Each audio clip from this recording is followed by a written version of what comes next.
Welcome back to Full Court Faith. And before we dive into the second part of the Beatitudes, let's finish my introductory question to you from last week. We kind of teased, about dinosaurs in the Ark and stuff. But if you go to the Ark Encounter in Kentucky, it gives you the types of animals they think were on the boat. And some might say it's not a boat hunter, it's bigger than a boat, whatever. The thing that floats in the water. And they have models of the animals in their cages or homes, whatever you want to call it. And there was quite a bit of prehistoric looking animals. There's like Stegosaurus kind, mammoth kind, like all those types of things. That was to say, this is a version of this massive dinosaur, but way more condensed and maybe closer to adapted to a crocodile. Do you give credibility to a type of dinosaur being on the Ark? Why not? So I've talked to many people about this. I put a poll on my social media. Is it possible dinosaurs were on the Ark? It was like 5% yes, 95% no. Like, it is widely believed that it was not even a possibility. I talked to an elder I greatly respect in our church. He goes, I guess I've never thought about it. So I don't think it's something that we've really thought about much. I was just curious what you thought. So I definitely think they were. I think they had I'm going to use that word again, plausible argument for how they could have been. And you think about like the Brachiosaurus you see on Jurassic Park, and it's like the size of a basketball court, right? Like, why would you get a full-grown one? Why wouldn't you get like a baby one that might be the size of a pickup truck? Oh, that makes sense. Why not get a boy one and a girl one? And then you basically need the size of a garage to fit those two animals, not two basketball courts to do that. So I think that they did a great job of explaining how you could easily explain having dinosaurs on the Ark. And then that comes the follow-up question, well, then why don't we see dinosaurs today? And we could do a whole podcast on that. Maybe we will. I think the conditions of the earth after the flood were drastically different than before the flood. And I think that there's very good explanations for why we don't see dinosaurs today. But I think it's very reasonable to assume that if dinosaurs did exist, which I think they did, if you look at fossils, that why would they not go on the Ark? And if you were going to do that, you'd probably get a younger one than a full-size one. A lot of people were in my DMs asking, there's no way, is this possible? Hunter, what do you think? And I just read Job 40 and Job 41. And they're like, oh my gosh. It's like so many people just skip parts of the Bible. They're too boring, they're too long, and I think that's been a majorly skipped one. We will do an episode on it one day because I think it is fascinating. But I will say, if you see pictures of the ocean, like the animals they're finding in the depths of the ocean that would have survived a flood because they're water animals, and you see like the anglerfish and all those crazy looking things, just an octopus. Like, what is an octopus? Like, it's an alien. It's possible that the land animals were very similar. They're just gone. You know what I mean? Like, the ocean animals would have survived. And they do look like scary prehistoric type of animals. I think you did a great job, like going to Job, describing Behemoth and Leviathan. I don't see how you can say that's a hippopotamus and a crocodile. Doesn't say. People say that, and I'm like, how do you know? How many crocodiles do you know breathe fire out of their mouth? I haven't seen one. or just the plates of like sheer protection it describes. Not like a hard coat, like it seems like armor around the body, which we're not even going to talk about dragons because people might lose their minds. But I mean, you watch what are the swamp hunters? Those guys go in the swamp. All they need is a 12-gauge shotgun. 12-gauge shotgun. Like, that's not that hard to take one of those things down. I think a dragon, as it's described in Job, which I think that is a dragon, like, you need a lot more than a 12-gauge shotgun to take that thing down. And I know we just lost all credibility with half our audience. But I want to end it here before we get to the Beatitudes and say, if it compares Satan to a dragon, they would have had to exist or someone just randomly thought up a dragon several thousand years ago, and that idea has just carried to this day. It seems like they compared it to a thing that people knew what it was. I think Anyways. that is another great biblical example of why I think a dragon is a real thing. Anyways, we got to get to some serious discussion now. Beatitudes, Matthew. The Beatitudes. Here we go. Lock in right now.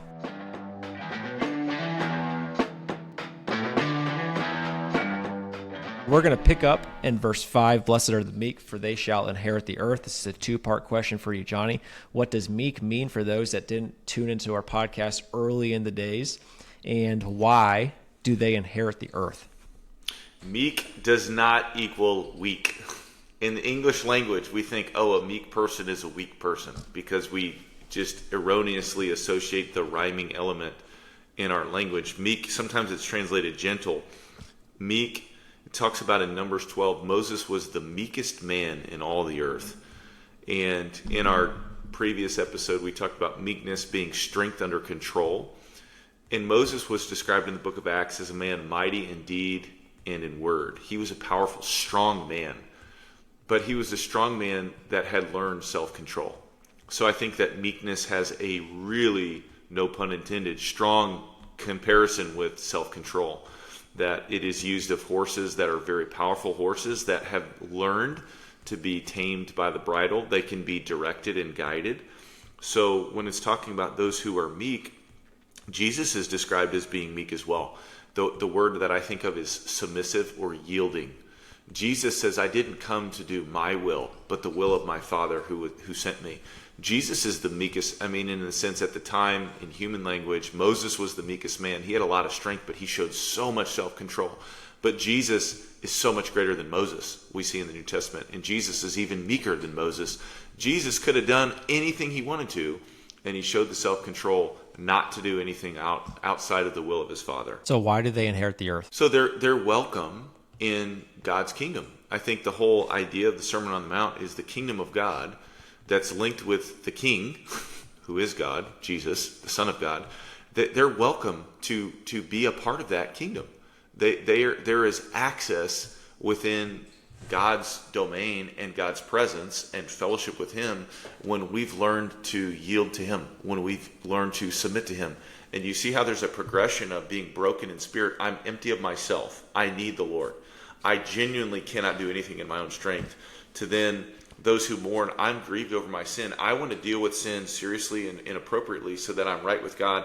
And then because I've looked to the Lord in faith, because I want to be in fellowship with the Lord by dealing with my sin appropriately, now I want to submit to His will. And I want to be yielding to Him and be used by Him. And when I'm living that way, God's saying, go. Like, you have unhindered fellowship with me, access to where you want to go. Let's go to the next verse. Blessed are those who hunger and thirst for righteousness. I would have to assume hunger and thirst is a metaphor, and that it's just a craving for righteousness. What does it mean to crave righteousness? Does that just mean that you are passionate about justice, or is it something else? I think you're right on with the word crave and the idea. I think it's a metaphor that you are consumed with the concept, with the idea of being filled with that which is right. And righteousness is doing the right thing. And oftentimes in the Bible, righteousness and justice are linked together. You're doing what's right. When you see something wrong, you're bothered by it, and you take action to make sure that it's right. I think of like the example of like you're hungering and thirsting for something, you're craving it, you're wanting it, and you don't crave something when you're already full, when you're already satisfied. So like with the example of our kids, and we just went through John 6 and Jesus being the bread of life and eating and drinking, and it's like, hey, if your kids have been eating candy when they get home from school and they're eating Skittles, I like to say Skittles and Starburst. When you're eating Skittles and Starburst right before dinner time, and then you're sitting at the table and your kids aren't eating their dinner, which is hopefully nutritional value, not empty calories, they say, I don't want that. I'm already full. And it's like when we're full of other things, then we're not hungry for the right things. When we're full of candy, we're not ready to eat actually good food. And so righteousness, I think, is linked with the ways of God. When we're full of what the world has to offer, we don't give much concern to what God wants us to seek. And so I think that we can substitute God with the things of the world, with all the shiny, the things that enable us to have control, power, sex, money, power. We talked about with Saul, David, and Solomon. So I think that there's an inappropriate substitution when we fill ourselves with other things, which the Bible calls idolatry, right? I think a good sentence starter would be, what do you crave? I crave, and if you're to be honest with yourself, some days I crave attention. Some days I crave a better body. Some days I crave more money. Some days I crave the Lord. And I think what they're getting at is crave the Lord. And that term righteousness is a term for that, because it's not easy. I'd be lying if I said it was easy for me to every single day go and look at the people making tons and tons of money elsewhere doing things. It's like I could be doing that, but that's not craving the Lord. That's the Lord's called me to do what I'm doing right now. So I need to focus on what I'm doing right now. And I think that's a desire for God for us. Moving on to the next one. Real quick, I'm going to interrupt you. Jump in. I just think of like the biblical language used with the same idea. Oh, taste and see that the Lord is good. As the deer pants for the water, so my soul craves after you, longs after you. There should be a craving, a desiring of God that shows up in the Old Testament and the New Testament. So I think it's important to think about that this isn't just here in Matthew 5. This is something that they should have already been aware of. We should be craving God and craving God's best. Yeah, I'm glad you added that. It's really good. And we get to mercy and I would say forgiveness, whether it is God's mercy for us or our mercy for each other. I think there's very clear imperatives in the Bible that we're to forgive each other if we want to hear from the Lord. I think that's a concept of our prayer life that does get a little murky, where we're like, God, help us, forgive me. And he's like, will you forgive your brother and sister? Rhetorical question. I want to talk tips for people who struggle conceptually with mercy. Maybe they feel disqualified from God's love or mercy with those around them. And for me, my biggest hang up in this area has always been the scoreboard mentality. And that basically means throughout marriage, Natalie will do something and then I'll do something and I'll be like, well, you did this. That's why I did this. It's like scores even. Well, you left the door open, so I left my drawer open. We're even. And it's not a mentality of, I'm sorry. If you ask Natalie, what is Hunter's greatest weakness? She would tell you, Hunter wants everything to be fair. He really seeks fairness. So there's always a scoreboard in my mind that is running, that's this person wronged you. You can wrong them and it's fair. That is my sinful nature that I perhaps need to start really chiseling away at. What about you? What are some ways you see this? Well, I think that you brought up a great point. Oftentimes in the Bible, mercy is juxtaposed with justice. And we want people to receive justice when it's other people that deserve punishment. And we personally want mercy. We want to be released, off the hook, forgiven. So I think sometimes Bible scholars say mercy is not getting what you do deserve or not giving someone what they do deserve, which is the just consequence of sin. So I think practically, what does that look like in my life?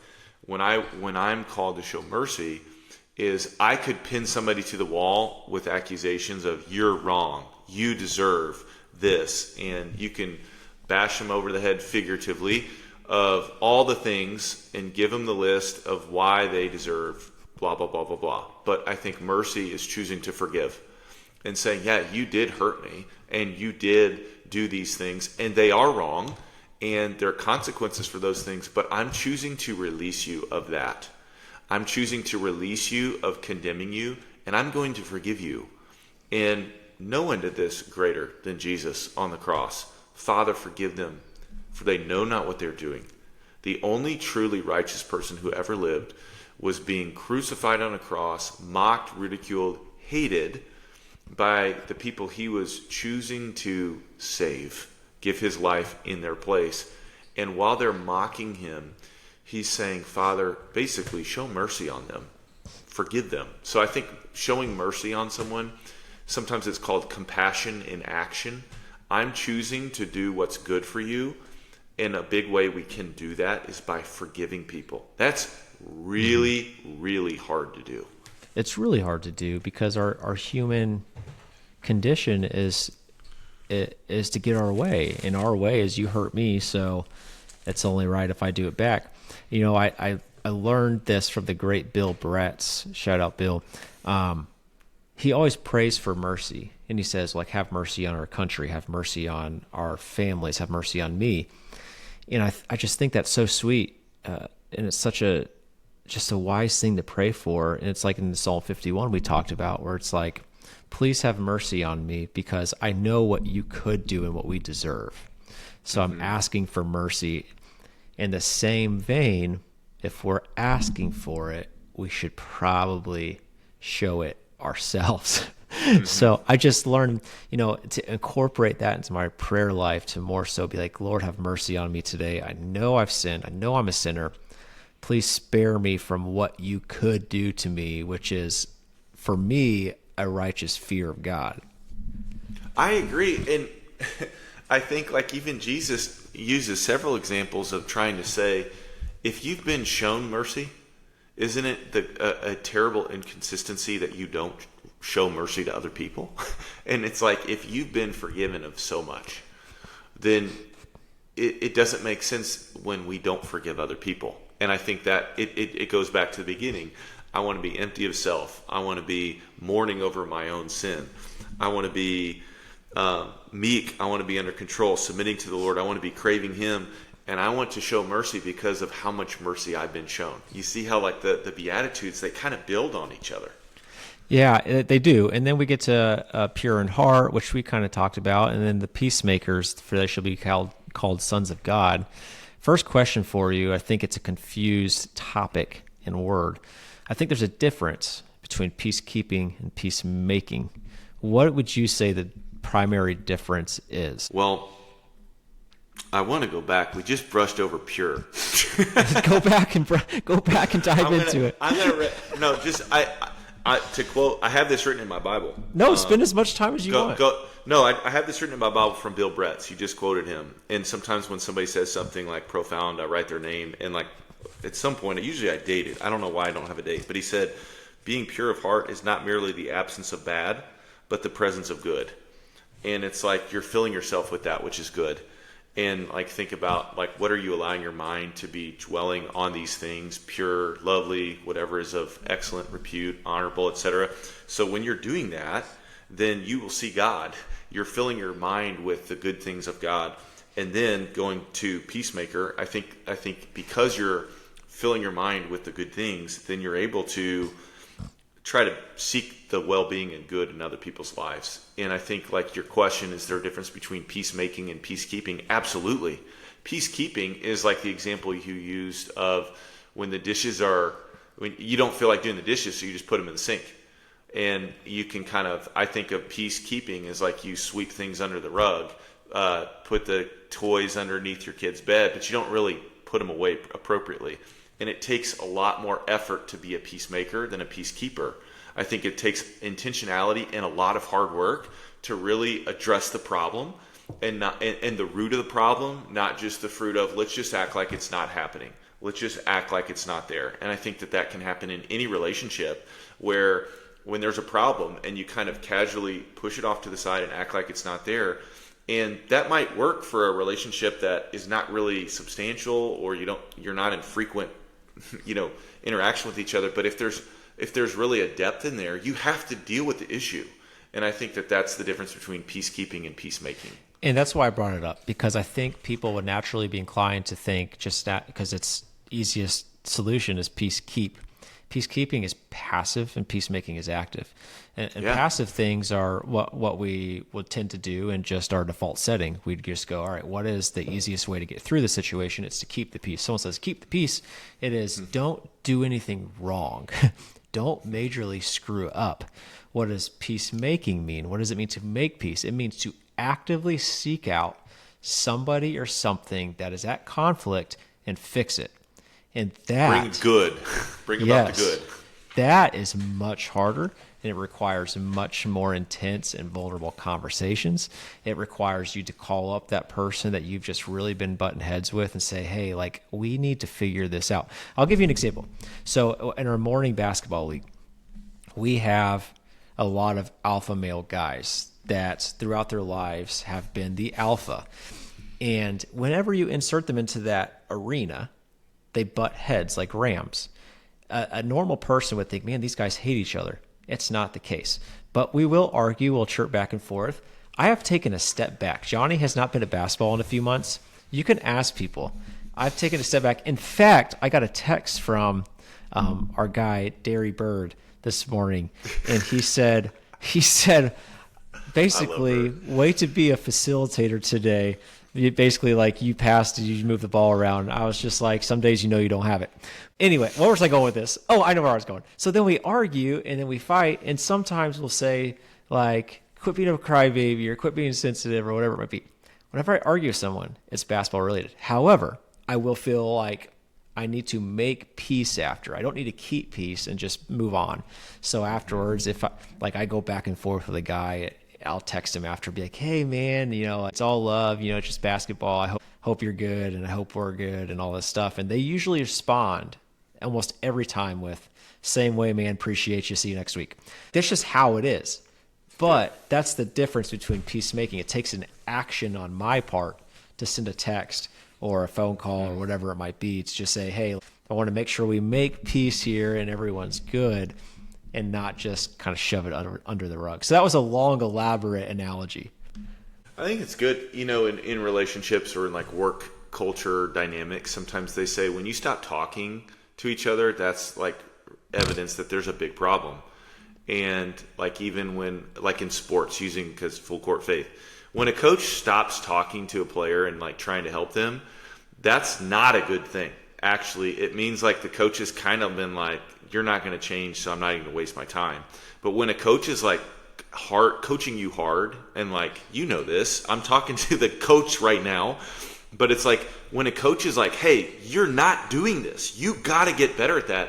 That's actually a really good thing, because the coach is trying to change the problem, rectify the problem so that you get it right, because he's saying like, I need you to get this right. When a coach is like, I'm not even going to tell him because he's not going to do it anyways, he's not going to listen, that's when you should be worried as a player, when the coach stops talking to you. 100%. We're going to wrap up, kind of get to the end here, where we get to blessed are those who basically persecute you. We have blessed are those who are persecuted, not blessed those who are persecuting you. That would be unfortunate. Although Jesus does say, bless those who persecute you. So what does that have to do with our faith? And why do we why should we endure and embrace those moments where people are pushing back or making fun of us or arguing with us for standing for what the Lord says is right? Context is everything. So, even the book of Proverbs, it says, answer a fool according to his folly, that he not be wise in his own eyes. Do not answer a fool according to his folly. In like successive verses. So understanding, sometimes it's appropriate to take a stand for the truth and to, in a sense, defend something that you're being accused of that's wrong. And at other times, it's better to not take a stand and not defend yourself. And so I think sometimes when you're being persecuted for doing what is right, or being persecuted because of the name Jesus, because you're associated with him, he's saying you don't need to fight for that. Like, fight and hold on to Jesus, like cling to him. But in a sense, sometimes it's better to not fight back. Sometimes it's better to literally turn the other cheek, because you're surrendering to the Lord. You're leaving the decision in his hands. Like, think of David. So many times Saul was chasing David down, trying to kill David, and David never fought back against Saul. And David could have asserted himself. David could have killed Saul many times, but he chose to show self-control and say, I'm not going to lift my hand against the Lord's anointed. And I think that there's a blessing of, I'm going to honor the Lord. It's like we think about our audience of one. I'm choosing to do what's right in God's sight more than what I feel like doing. And if I know that what I feel like doing is contrary to God's word or God's will. Do you remember our lunch with Jeff? Maybe it was my birthday. I can't remember what it was. And he asked the question, he goes, who was the one group of people Jesus did not basically go seek out? And I was like, I hope Johnnie answers this question because I don't know. And I always get tripped up by these and I get scared. And basically the Pharisees, he's like, because they are openly opposed to him and he didn't waste time, basically being around them. And I think the message there was there's just some people who you just got to stay away from. There's some people that are just out to get you. It's not that you're not going to pray for them or you wouldn't evangelize to them, but in that moment of time, it's probably wise to not associate with.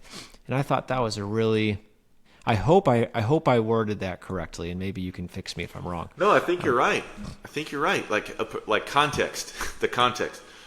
Who are you engaging with in a not physical altercation, obviously, but like just in a discussion? And sometimes it's best to listen. Be slow to speak, quick to listen, slow to become angry. And other times, speak out. Like I think of Paul. Sometimes Paul defended the gospel, and he was very strong and passionate in calling out false gospels. But then other times, I think he moved on. And it's like, fine, like I'm moving on to the next group because they're willing to receive this. And you guys are clearly showing you're rejecting the truth. So I think that there's a sensitivity to the spirit of, Lord, help me to, and that's why I think we have to be dependent, going back to the very beginning, humility. Lord, give me the wisdom and the sensitivity to know how I should respond when someone is really getting angry right now. And a gentle answer turns away wrath. A harsh word stirs up anger. So maybe the appropriate response is to quietly take it and turn the other cheek. But at other times, sometimes we do need to take a stand and be strong in the faith. Act like men. Be brave. So it just depends on the context and the situation. Yeah, well, Jesus said, carry your cross, and the cross was carrying your death device, and which means it's going to be really hard. Like you're not about to endure this super easy life and everything's going to be comfortable. Like there's going to be pushback, there's going to be discomfort, and that's part of it. Now we got through the Beatitudes. Was there any meat on the bone that we did not get to?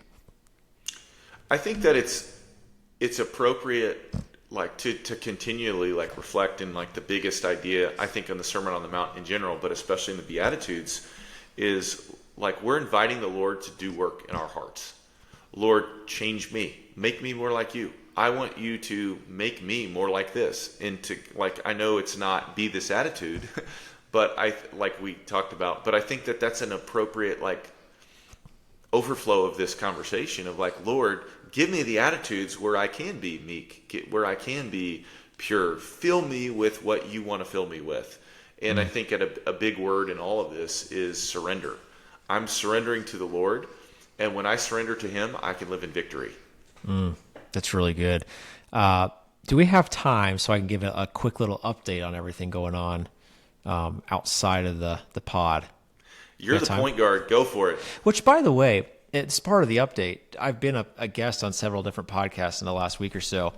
It is harder being in the passenger seat on a podcast than it is being in the driver's seat. I know exactly where I'm going to go next, and I give myself time to respond if I still have something to say.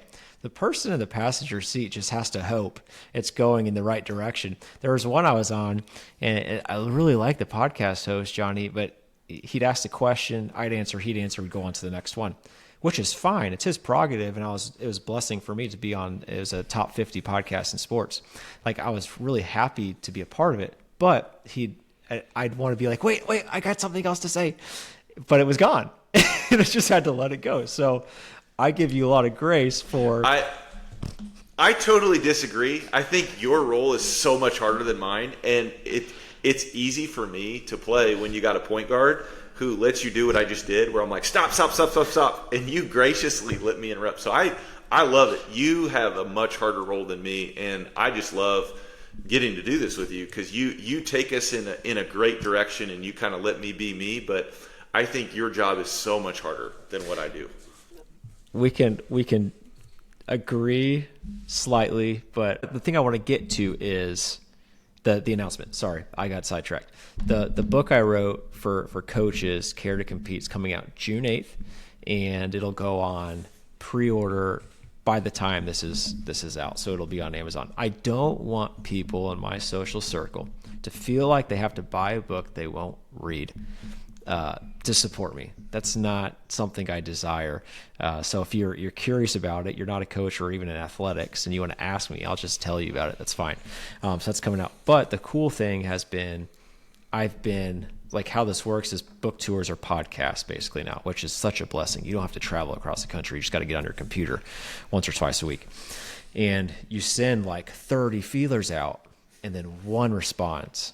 And then you hope to do all in that one. So then that one person recommends you to somebody else. And then you do it all over again. You send a ton of feelers out, and then one person responds. And it has been a blessing to be a part of that. I've gotten to meet some cool people, be on some cool podcasts, and then I'll still be hosting for Share Your Story for different authors they have. The one I'm doing, which will be in the past now, is a really cool leadership book where it talks about like insecurities and how your past reflects on your present. But a lot of these people are believers. So I'm getting to have kingdom conversations maybe before or after the camera turns on. And there was one author that I stayed on for like a half hour after, and I basically just said that they asked questions about God and just curious questions. And I got to evangelize in a way, and it's just opened up some cool doors. So a lot of people have asked. Yeah, that's awesome, to give a little bit of an update on that. That is so cool. Well, I've read Care to Compete. It is a great book. If you are even halfway interested, get it. It's great. It'll encourage you and open up your minds into just people dynamics, but especially into sports dynamics too. Well, I appreciate you. I appreciate everyone listening. This is not about me. This is more so I can just update my community who's been so supportive. Like the SBC community, my friends, my family, all those people have been so darn supportive. I feel like I just wanted to kind of give you a shout out and an update there. So we will see you guys next week as we dive into the Sermon on the Mount.